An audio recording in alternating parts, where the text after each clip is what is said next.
Hello, and thank you for joining us on the Stay Healthy Knoxville podcast, brought to you by Simply Physio, aimed at helping you live an enjoyable, fit, and healthy life in and around our community of Knoxville, Tennessee. And now, here is your host, Dr. John Mark Chesney. Hey guys, for today's episode of Stay Healthy Knoxville, I have the pleasure of having Austin Gilbert join us. I met Austin a little over 2 years ago. Today I have the pleasure of interviewing Austin. We'll be talking about working out, getting fit, and ultimately how he has become an expert in the field of personal training and fitness. Austin, he has his NASM certified personal training for 8 years. He has sub-specializations in NASM corrective exercise, also senior fitness specialist and golf fitness specialist.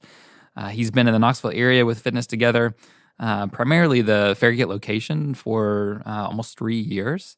And now have the pleasure of hearing all about his story and how he became an expert in the field. So welcome to the show, Austin. Thank you. I appreciate you having me on and giving me a chance to tell my story. We always like to start by hearing kind of the story behind the story of, again, I understand that you have been in the personal training field, but how you got to that point, like what was it that transpired to get into that field, and just take us back a bit on that journey so we can get to know some of your life experiences through that. Absolutely. Yeah, it is quite the journey, if I do say so myself.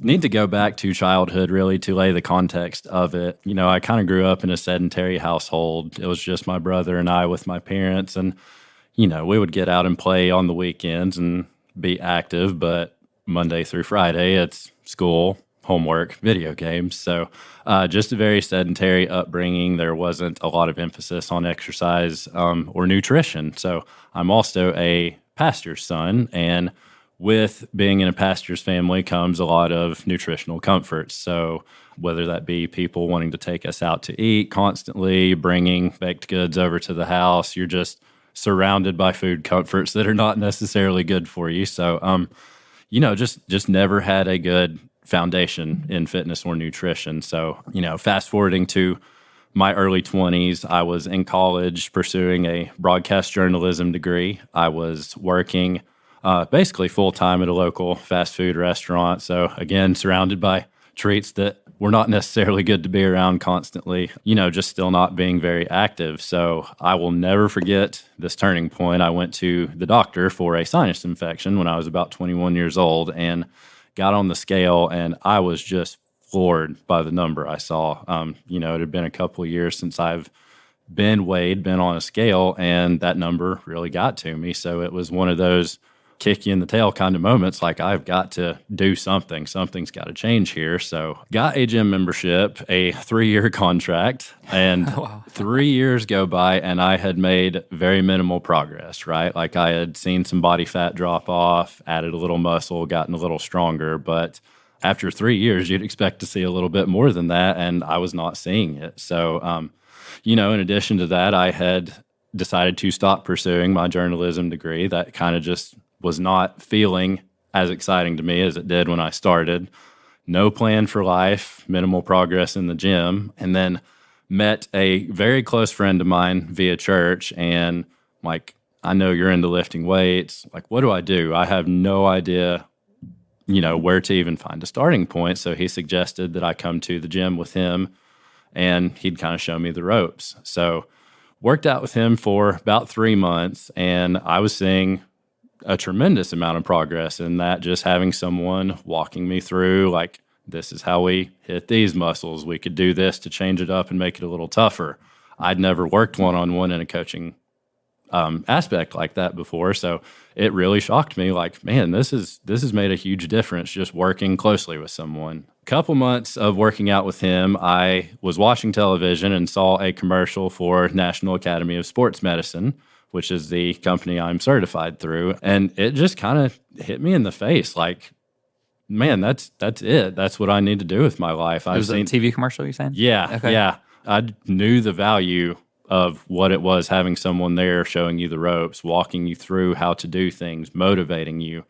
And it was the strongest, most intense feeling I've ever felt in my life of that is where you go next. So Were you in the school at the time or out of school? I had just left probably about 10 months prior to this. Okay. So, Figuring out your way a bit. very much so. Yeah, I just had no direction. And then this was like a lightning bolt shock through the whole body of this is it. Like, this is your next step. So, literally that next day, I got on NASM's website and ordered the study at home starter kit for the personal training exam. So, was continuing to work more so full-time than anything while trying to balance studying that.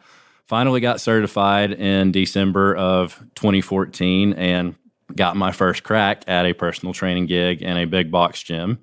So I spent about 4 years with them and really, really hammered down the business of fitness, right? Like how you have to market yourself, how you have to sell yourself to a certain extent. I mean, this is an investment for people. They've got to learn, or you've got to demonstrate to them why that buy-in is so important. So I really hammered down the business aspect of fitness, but I kind of felt like there was no push to get better as a trainer. My schedule was full enough. I was paying the bills and then some. So I personally never felt a push to better myself as a trainer. It was not pushed upon me by the company I was with. And couple that with a couple of personal issues I was going through in my life at the time, I just hit a point where I felt like I'd kind of lost my passion for fitness. And it's like, that's not how I thought this was going to end, but this is not what I love doing anymore. So after 4 years, walked away from there, took some time to get my thoughts together, really think about what do I want to do with my life moving forward. So 10 months go by, and what do you know? I'm feeling that pull to go back towards the fitness industry again. Just this unexplainable pull that I have no logical reasoning behind. Just I feel like I need to be there. So my now wife and I had moved to the Knoxville area around this time and started putting out some applications, seeing what the workforce was like out in the Knoxville area. And the very first company I ran across was Fitness Together. I'm like, I've never heard of this place before. I don't know anything about them. They're hiring trainers, so let's give it a shot. So I sent in my application and almost immediately got a call back from Andrew Henderson.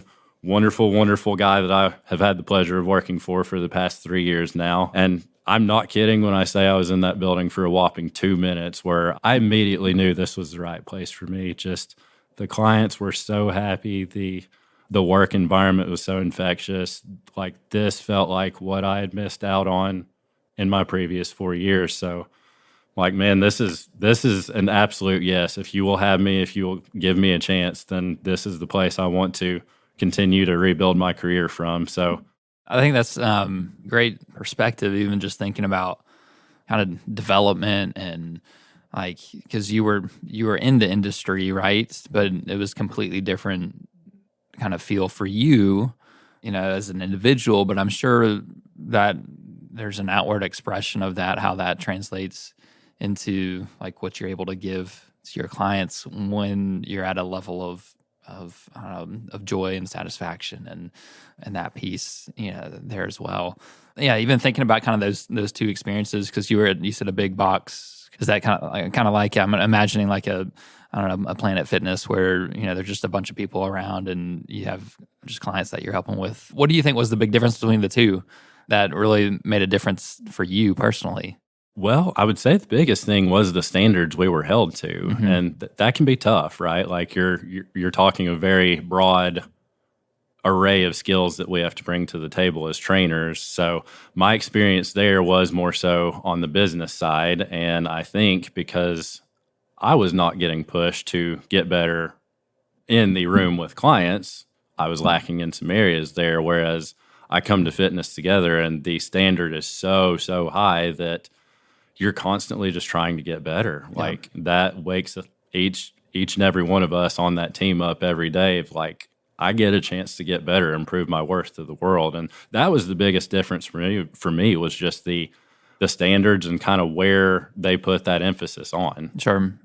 And I personally had a kind of a experience where Andrew the owner of the Fitness Together, you mentioned, invited me to come be a part of your guys' group where all the clinics got together and had some group training, right? So I was able to kind of be a fly on the wall and witness that, and I participated in a few of the activities that Andrew brought me in for. But ultimately, it was really cool to see like that aspect of, the company, of the Fitness Together, and see you guys as trainers collaborating and working together, pushing yourself.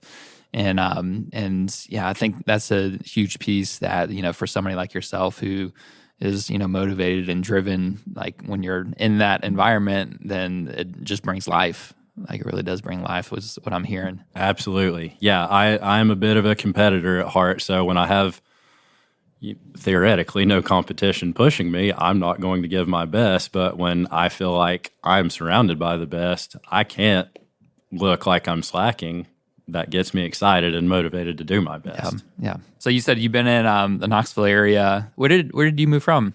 Chattanooga. Okay. That was kind of where my wife and I grew up. I had ended up moving back there after multiple stops via my dad's career choice. We went to multiple different churches throughout my my youth. So ended up back in Chattanooga before I ended up coming to the Knoxville area. Okay. So still East Tennessee. Yes. Born and bred, right? Absolutely. Yeah, I had about 10 or so years in Chattanooga. Okay. So I went to PT school there and then worked another 10 years. So I guess it would have been about 13 years in Chattanooga. So nice to have that connection. I grew up here in Knoxville, so a little bit opposite. You grew up in Chattanooga now. Yeah. Well, nice. Well, so now you've been at Fitness Together. So tell us a little bit about your role there with, because you're primarily really just at the Farragut location. Is that right? Yes. When I first started with Fitness Together, I kind of made it an availability to all 4 of our locations. Like, hey, I'm trying to build my schedule up. If you need help, I'm there. Yeah. So through a couple of staffing changes at Farragut, I just kept feeling like this is the one, this is home, right? Like I started at this one and I would really like to buckle down to just one and see what we can build here. So I've been primarily at that one it's been about 16, 17 months now. Okay. Are there certain types of individuals, clients, or things that you really enjoy working with, or that I know, reading off some of your extra certifications, trainings, in different areas, the corrective exercises, senior fitness, the golf fitness, like, are there pieces of that or style, if you will, that you kind of utilize with your clients? Absolutely. The corrective exercise has been my moneymaker, as I like to refer to it. That just somehow, I honestly could not tell you how, became what drew me to personal training. Is, we're seeing people in their 40s, their 50s, their 60s. They may have been moderately active or not very active, and there's a very good chance that they've got some aches and pains. So that really drew me in early on and continued to grow through my own experience with some pain, through working with some other clients that have some pain, and just, what can we do to build a sustainable plan to work around those issues? There's a good chance they're not going to completely go away, but that doesn't take away from the fact that there's still plenty of activities out there we can do. We can still live a good active lifestyle. You just got to be a little more mindful. It's like taking certain medication. You're going to do it if it makes you feel better. So we try to look at it that way of, hey, this is going to be a little bit tedious, but it will set us up for further success down the road. Yeah. How was, you mentioned that when you started off, you had that moment on the scale at the doctor's office and like, man, I got to do something, right? So you went at it at the gym. I forgot for how long you said, for a while, a few years? About 3 years. 3 years, yeah 3 years. And really didn't have much, because you didn't see the benefit in it, despite you putting a lot of time, it sounds like, into that. How's that shaped kind of your development as a trainer and maybe helping clients avoid those obstacles or the inefficient time of kind of thrown in the towel, so to speak, right? In that regards, what's the difference there? Yeah, I would personally like to say that has lended more empathy to me than your average trainer. Not to say we're all jerks that love torturing people, but I understand that feeling of just not knowing what you need to do. You want to change, but you have no idea where to start. So educating people on how to ultimately take this and run with it themselves is my number one goal with everyone is, whether you're training with me for 6 months or 6 years, the last time you walk out that door, we both know that you're good. You know what you need to do. And the other side of that is I know people don't love this, right? Like it's not fun to go beat your muscles down and sweat and all that. And I get that not everyone loves that. So if there is anything I can do to make that session a fun part of their day, I'm going to go out of my way to do that because I get that on a very real level that 45 minutes to an hour of sweat and pain are not everyone's favorite part of the day. Sure. Working out is kind of one of those things that, at least speaking personally, and I think many people would also agree, it's maybe like not the thing that you wake up and you're like, man, I can't wait to get to the gym. But whenever you do, like you get a workout in, you never regret it.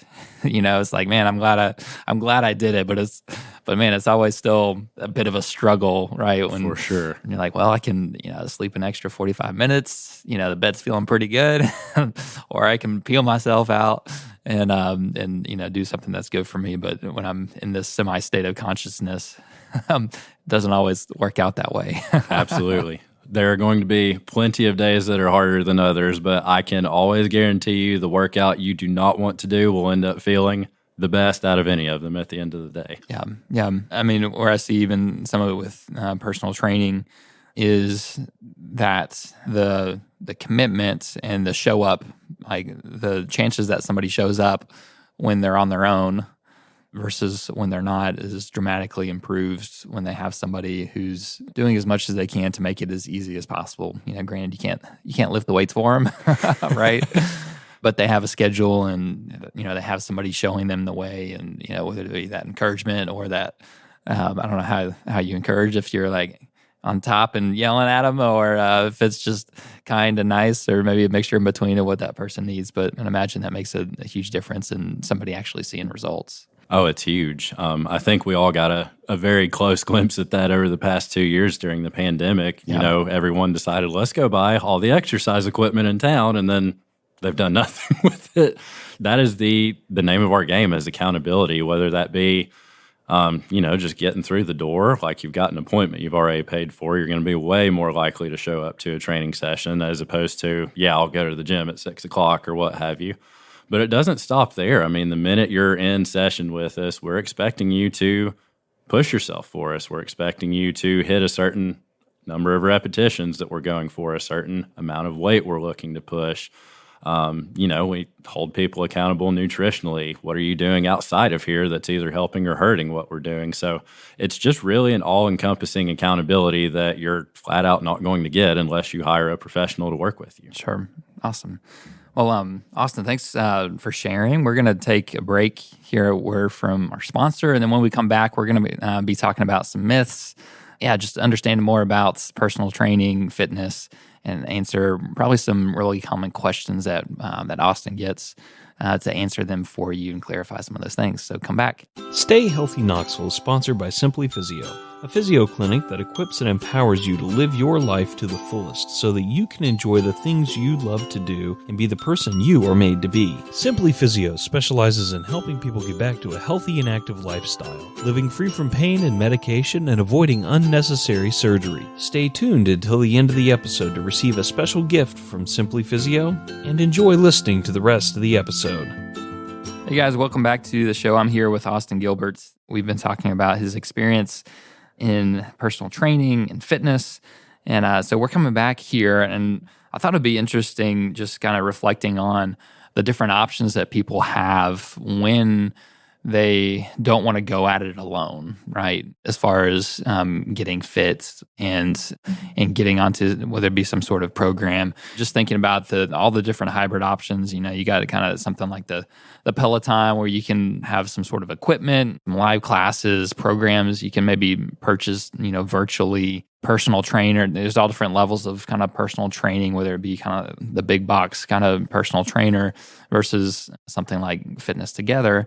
And I'd imagine that oftentimes when there's so many different options, it can be a barrier for somebody who wants to make the right decision from making a decision at all, of getting started. Like, I just don't know, like the fear of doing something that's, not right for them, or getting into the wrong type of, program.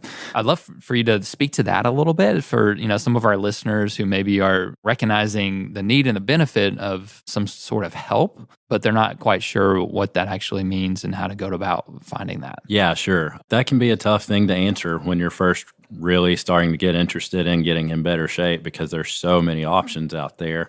It really comes down to what level are you at right now, because that's going to be important in making that decision, and what's available to you, right? So typically, I'm going to recommend that anyone who has never exercised before, who's exercised minimally before, seek a trainer, because you need to learn the ropes. You need to kind of learn the basic functions of the muscles, of the joints, what feels right, what does not feel right. And then from there, we're looking into more independent options. We've got plenty of clients with Pelotons they use when they're not training with us, because that's a great, fun way for them to get their workout in. We've got other clients that do go to the bigger gyms on the days they're not seeing us. So it really does become contingent on what level are you at and how much help are we talking about, because I'm certainly not going to recommend 80-year-old Mrs. Jones, who has had all the joint replacements in the world, just pick up and go take a class somewhere. But hopefully, if we're doing our job, that can be an option down the road once we've gotten her a little more stabilized and a little more prepared for vigorous exercise. Nice. With personal trainers, is it more typical that a trainer is more of like a generalist? Or are you seeing kind of in the industry, or that there's kind of some degree of like specialization where, like, if somebody had, like you said, a Miss Jones, an 80-year-old versus somebody who's had experience doing CrossFit, kind of the opposite end of the spectrum, or golf, or these other kind of things. Yeah, I'd love to kind of hear that, kind of how you guys kind of do things, or just even the industry, like how that is for people. Yeah, it is a very broad industry. It has always fascinated me just how different each of us are, coming from different backgrounds and different levels of education. I feel like in today's fitness industry, you have got to specialize in some way. That's not to say exclude other people and you're focused on one particular set of clientele, but it really, really helps when you have a specific population that you are proficient working with.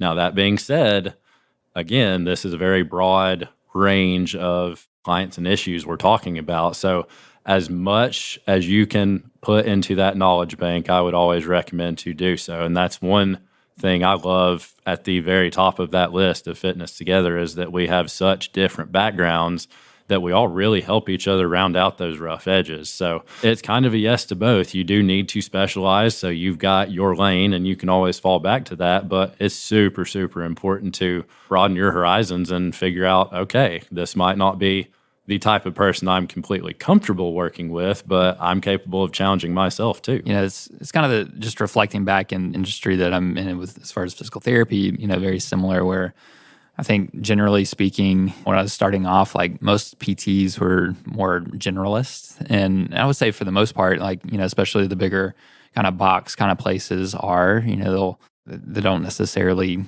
exclude anybody, but they could go from, treating a 13-year-old to 89-year-old type thing, and see really a little bit of everything. But, I see even with Simply Physio, just how we operate with other clinicians is like, hey, let's have you, it's okay for you to be that expert with this kind of type of clients. And if we have a client coming in the clinic who has, let's say, some TMJ, like we have a therapy, like we can all treat it, right? We all have experience, but like we kind of push them towards like, but he's actually has the most experience. And somebody else, another therapist who maybe has some vestibular types of things, where we kind of have a lane that we're really good at, but we can always go outside of a lane if we need to for what somebody needs. For sure. Yeah, the versatility goes a long, long way in any physical job. We got a series of some questions going over some different fitness myths thought it would be fun to answer and hopefully shed some light on maybe misconceptions that people believe or are confused about to help give people some more clarity along the line. So Austin, the first question is thinking about the length of a workout. Is the longer the workout, the better, the more meaningful? No, definitely not. I would say the efficiency of that time used is kind of the overriding factor there. So if you are completely busting your tail for 2 straight hours, yeah, that's going to be an effective workout, but you've also burned an extra hour off of your day that could have been otherwise used. So it really just comes down to, how efficiently are you using your time? Are you resting too long? Are you letting your heart rate come down too much? It is working out at the end of the day. There's got to be some kind of physical challenge there. So it really is just kind of about finding that sweet spot of you've still got some gas left in the tank, but you're not lollygagging and not getting anything done. Yeah. Kind of reflecting back, oftentimes the guys bragging about, it's like, man, I was in the gym 2 hours this morning or something like that. It's like, well, does that mean you're actually working out for 2 hours or you're chit-chatting and lifting a few weights? I hear that and I'm picturing, so how much of that was on your phone? How much of that was talking? Or if it was 2 straight hours, then could we have maybe just dialed that down a bit? And yeah, just I think a few years ago, the ACSM is the American Academy of Sports Medicine. When I was in school, they had kind of their guidelines for fitness and what's ideal, and it was 150 minutes a week. But they updated that recently to consider like a more high intensity, based on the evidence that's been really supporting the benefits of. It's not that you just have to get 150 minutes in a week. Granted, that's kind of a simplistic model, and getting that is better than nothing, but with an appreciation of like, if you're getting high intensity minutes, you don't need as much of it, and you can get health benefits in a short amount of time with that, which I think is cool for people to recognize, to see is like, hey, to really make an impact, depending on how you're doing it, can impact the length of time that you actually need to have that benefit. For sure. Absolutely. Yeah, it is completely scalable. So it really comes down to what time do you have to work with and how can you maximize that time? Second question, stretching. So stretching out before a workout, a must? A must, no. Helpful, yes. So that can kind of differ from person to person, very like any other clientele issue we're dealing with. We're going to have those overactive muscles that can pull against certain movements that are going to be problematic, muscles that are just generally tight on each individual that we need to pay special attention to. So my philosophy is let's get those loosened up on the front end so that we are not potentially hindering any movements, and then we'll focus on the bulk of stretching after. There's a lot of back and forth argument about that particular topic, but personal experience, I've just found that making sure we're loosened up on the front end, especially in those overactive areas, is super helpful. Yeah. And I think growing up playing sports, it was kind of more of the opposite of like you have to do your static stretching, before soccer practice, type of thing. But I think there's been a lot of development where kind of like what you're saying, it's not, some piece of that can be helpful, but it's more of the process of warming up and what a warm up looks like versus, stretching could be very different. Yeah, absolutely. We've all got overactive muscles, so it definitely benefits in the long run to take some time to learn those and how to take care of those so we're moving properly. In regards to feeling the workout, would you say that if you don't feel sore the next day that you didn't work out hard enough? That is one of my favorites. No, soreness is definitely not an indicator of working efficiently necessarily. We're generally going to have muscle groups that are stronger than others by extension, whether that be because of your day-to-day activity or just some general compensation issues throughout the year. It is not an end-all be-all indicator that you had a good workout if you're sore. Now, absolutely, we're going to be feeling some muscles more than others, and that lets us know we got a good workout, but it is not necessary to seek that soreness just to let you know internally, hey, I pushed it and gave it all I had. And then with lifting weights, some people may have a concern that it's going to make them bulky, and that may not be an attribute that they want to have. So if somebody doesn't want to be bulky, should they avoid lifting weights? Definitely not. So we're looking at weightlifting from a very scientific and practical standpoint. So when we're talking resistance training, it really is all about building up that muscle tissue and that surrounding connective tissue. And I think that's something that does not get discussed often enough. We want muscles to be stronger. We want the joints supporting those muscles to be stronger. We want the connective tissue to be stronger.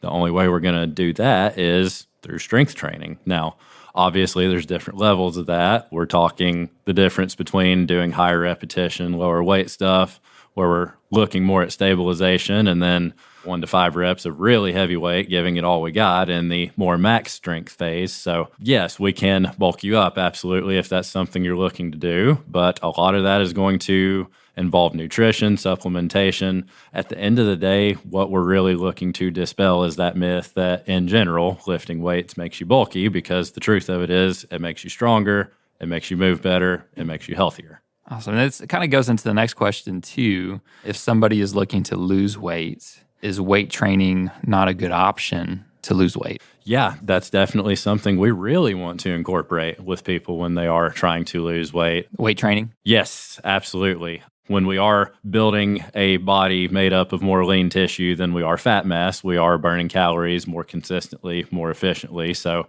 if we are weight training for the goal of fat loss, then you're kind of building yourself a higher functioning body, a better machine for that. So it becomes super helpful. And then again, we are really altering body composition. So the weightlifting, the strength training is going to be really important, so that we're making sure we keep those joints and those connective tissues protected while the body is undergoing such a massive change. Kind of reflecting back on your story, maybe if we use that as an example, or if there's somebody else, because you had a goal of losing some weight, right? And then you went at it for 3 years in the gym, weren't really seeing it. Reflecting back on that, I know you started working out with somebody who kind of showed you the ropes, but could you kind of speak more to that? Like, what do you see is kind of the big difference that allowed you to actually start seeing the results and losing weight in the gym? Yeah, I think what really opened my eyes was just that plateau effect that I didn't even know I was hitting. So I was primarily using my expensive gym membership for the cardio equipment. So we're talking 30, 45 an hour, whatever it looked like, of being on the treadmill, being on the elliptical. And yeah, I had some weight coming off of me, but I just reached a point where I felt like a zombie, like I had no energy left and didn't feel good. It's like, this isn't what you associate with weight loss. You're supposed to feel better. So then when I moved into more of weightlifting and strength training, I'm like, man, this is night and day. I'm still seeing some body fat come off, but now I'm starting to see some muscle definition that wasn't there. I feel stronger. I feel like I'm moving around in general better. So it is two sides to the same coin, but I am really, as the years go by and I further myself into this career, leaning much heavier on the strength training being, I would argue, more important. Sure. Yeah, and I think some people don't even realize the manner with which you lift weights can be even a cardiovascular. Like, you can get both while you lift weights, right? And you can get your heart rate up, and ultimately, that's a big piece of fitness is like, how strong is like your heart? Like, you're weak or you're not. Like, you got to have like one muscle you want to work is your heart muscle. Just the necessity for that to be going, right? We kind of need that one to move the rest. Right. Biceps could take a day off here or there, but probably not the heart. And I lost my train of thought where I was going with that. But yeah, you're talking about just lifting weights. I think that's been kind of an experience for me recently, is like even just kind of seeing like, man, if like you can get a really strong, like out of breath, cardiovascular, like kind of workout with weight, with strength training, where I think a lot of people maybe like kind of divide the two so much, where I've kind of witnessed a bit, and I'm not sure how you guys, do it too, but almost like there can be a blending of the two into one, where it's not necessarily you're just doing like, okay, let's go, do a bicep curl, this singular joint movement, and now we're going to do a leg extension, and now going to isolate this one muscle and go from there to the triceps and in that regards. Yeah, that's something I think that gets lost in that conversation as we say strength training and weightlifting. And I think most people do immediately start picturing bicep curls or shoulder presses. And it's like, yeah, those are good, but we're looking at more compound movements that's involving the whole body. If you think strength training will not help you lose weight, I would challenge you to go squat or deadlift and then tell me how that heart's feeling afterwards. Like you're using these larger muscles, these larger joints to move that resistance. It is going to tax your heart as well. Yeah, and even the idea, like, talking about a squat, like your body's good weight is weight resistance, right? And so that's strength training, like just moving your body and positioning it in certain ways, right? I think is what we try to do even as we're developing somebody out of an injury. Sometimes they're not at a level that they're able to do that well, so we have to do more things that is simplified on the mat. But the goal for most people isn't necessarily that they can lift heavy weights if that's not their goal, at least for us. But they need to be able to control and move their body weight, right? So if we haven't done that, we haven't really prepared them to go out and to just enjoy like moving around their world and their environment in the right way. Yeah, I constantly tell clients, you already have the greatest piece of exercise equipment you're ever going to have, and that's you. So utilize it when you can. All right. Next question is walking 10,000 steps a day. If you do that, are you good? No, I don't really know where we got so hung up on the step thing. Now, obviously, that indicates that you're up and moving a lot, but I kind of like to relay that message to people as this, like, you're made to walk around, right? Like, that's how we get from point A to point B. So if we're just saying, hey, I went from point A to point B and that was my day, it's like, okay, well, you might have moved more than you would have otherwise, but at the end of the day, did you challenge yourself? You're doing something that you were made to do. So yes, walking is going to get you moving. It's going to burn some calories, however you're getting those steps, walking, running, but it's not an indicator that we are making some physical progress. There does have to be some physical challenge. And at the end of the day, unless you have had some kind of injury or what have you, you're going to be able to walk fairly easily, so that's not going to provide the challenge you need. We ask people something like, as we're doing a health intake, as far as their exercise level, like, are you exercise? How many days a week do you exercise? And oftentimes we say, I'm a real, I do a lot. I'm never sitting still, and people get confused of like, I'm an active person versus I exercise, and they're different. They're very different. Somebody can be an active person and they look at their, the fitness tracker and like, oh, I got 10,000 steps today, right? But the big difference I see is like, well, exercise requires you really like taxing some system, either your muscular system or your cardiovascular system, and being active oftentimes does not. Now, granted, like you said, being active is better than being sedentary, but exercise is better. Strategic exercise is better than just being active. For sure. Yeah, there has to be some level of physical challenge there for there to be physical change. What about, you mentioned squatting bad for your knees? Yes, one of my favorite questions to answer. No, that's something we should be able to do well into our later adult life. I really love using the toddler example with people. So if you have kids, if you've been around kids, let's say 2-3 years old, if they want something that's in the floor in front of them, what do? They just squat down as natural as can be, perfect form, come back up. That's something we should be able to do for the majority of our lives, but we sit, we don't use those muscles like we should, and they're not able to perform like they should. So squats are bad for bad knees, maybe, if we, are keeping that in mind, but ultimately that's something everyone should be able to do to some extent. It's just about how can we safely prepare you to do that. Yeah, exactly. And I think when we're going over an assessment, well, I ask somebody, okay, let me see you squat. And somebody who's really kind of fear or maybe has that, like squatting's bad. Like, oh man, I can't squat. I can't. Like, it's going to hurt. It's like, well, you just did sit down in the chair and get back up. Right. Pretty much did a squat there. Now we just don't have the chair back behind you, right?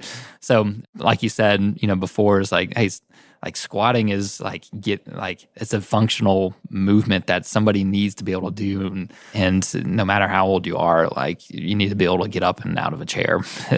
Yeah, and it's wild that people will tell you that, hey, I'm kind of concerned about this right after they've stood up out of a chair. Like, this is a movement we know internally how to do, but those are just the hips and the glutes are joints and muscles that we do not ever engage properly on a day-to-day basis, and thus, everyone's immediately thinking there's going to be pain involved with this. It's like, well, not if we're actually using those those joints and muscles properly. All right, last question. Women versus men, do they need to be doing different exercises? Not necessarily different exercises. Now, certainly the structure of those workouts is going to need to change given physiological difference. But at the end of the day, we're really looking for your basic movements to be a staple in everyone's workout regimen. Pushing, whether that be push-ups, bench press, dumbbell press, working the legs. We're doing that through squatting, through step-ups, through split squats. So the exercises are all kind of staple for everyone. Where we modify them is where it gets different, and then obviously how we're structuring those. Typically, most women aren't going to have the goal of getting very bulky. There are a few exceptions, but that's, in general, the biggest difference we're looking at is just different physiological needs and different goals. Yeah, like you said, I think it's depending on like your exercise is going to be primarily dictated on what your goals are, male or female. Yeah. It's just more of just, well, what do you want to get out of this, and let's design a program for that, right?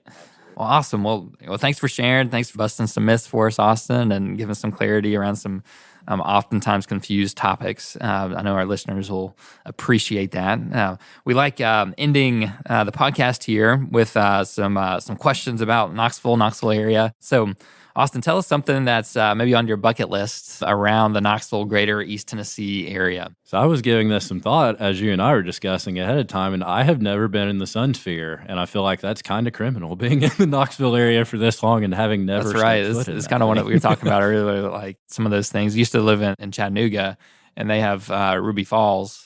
I lived in Chattanooga for 13 years, and I never did Ruby Falls. And that's like, if you go to Chattanooga, like that's probably one of the places that you go do, right? Absolutely. If you're coming to visit, Chattanooga, or if you're coming to visit Knoxville, it's like the Sun Sphere is like this iconic, you see in the postcards. Yeah, it is a staple, and I have never been even close to that structure. All right. Well, you got to go do it. And if any of our listeners around Knoxville haven't been, then I think they're getting ready to change. For a while, you could go for a long time, you could go for free. I think they're changing it to some sort of admission. So if you want to save yourself $5 or something, you better get on it. All right. Well, what about a favorite place to enjoy outside around Knoxville? Man, I really do love this Farragut area. Just going to one of the local parks and taking a little stroll on a day like today when it's beautiful outside. It's just very calm. There's not ever going to be a huge crowd. Just any park in particular? I am struggling to think of the one that's right down off of Campbell Station. Founders, right there by the library? Yeah, just a very nice, calm, relaxing place to go take a stroll and get some sunshine. Yeah, that is a nice little park just right here. I mean, they have the stream that goes through, the little walking trail, get up some hills, you get your heart rate up just walking up that hill there in the back. And yeah, it's an awesome place. Yeah, it's an enjoy that's real convenient. What about a favorite restaurant? Oh, man. I'm always going to have to go Copper Cellar on that as one of the local places to go. Been a couple of times and never had a bad experience there. So that will always be my go-to in the Knoxville area. And then what's your best tip or recommendation for staying healthy, Austin? This can be kind of general, but just push yourself to do better than you did last week. Push yourself to do better than you did yesterday. That can look like a lot of things, whether it's one more bottle of water today than you had yesterday,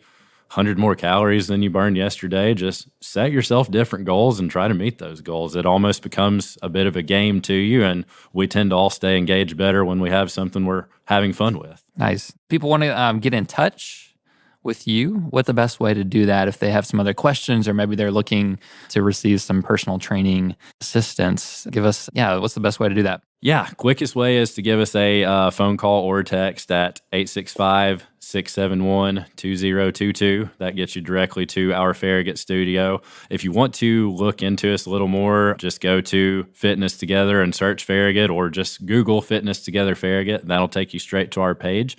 It's got a bio of each of our trainers that are on staff, a little bit of a rundown about each of us and the backgrounds we're coming with. So yeah, that's the easiest way to get in touch with us, or just check us out if you're interested. Awesome. Well, we'll put that information in the show notes too. So if you didn't catch that, just look at the show notes to find the phone number and the website as well for easy access there. So, well, Austin, thanks so much for sharing. I know this has been a valuable, insightful interview for me, and I'm sure it's been valuable for our listeners too. So thank you so much for coming on, and stay healthy, Knoxville. Thank you for tuning in to the Stay Healthy Knoxville podcast, brought to you by Simply Physio. If your pain is preventing you from staying healthy and active, and you'd like to avoid surgery, pain medicine, or just want to get back to doing the things you love in and around Knoxville, we offer both a free ebook and free over-the-phone consultation to help you figure out the root cause of your pain and the next best steps for resolving it. Find our ebooks online at simplypt.com/health-tips. There you will find ebooks for topics such as neck and shoulder pain, lower back and hip pain, knee pain, and TMJ. These quick-to-read reports will provide you with expert tips, tricks, and exercises to help solve your pain from the comfort of your own home. Just visit simplypt.com/health-tips to download your ebook and have it delivered directly to your inbox. We also offer free, no-obligation phone consultations with a doctor of physical therapy to Knoxville area residents. Just call us at 865-351-0615 or visit us at simplypt.com and click the Talk to a PT button on the home page to schedule a call with us. Thanks again for joining us, and we will see you next time on the Stay Healthy Knoxville podcast.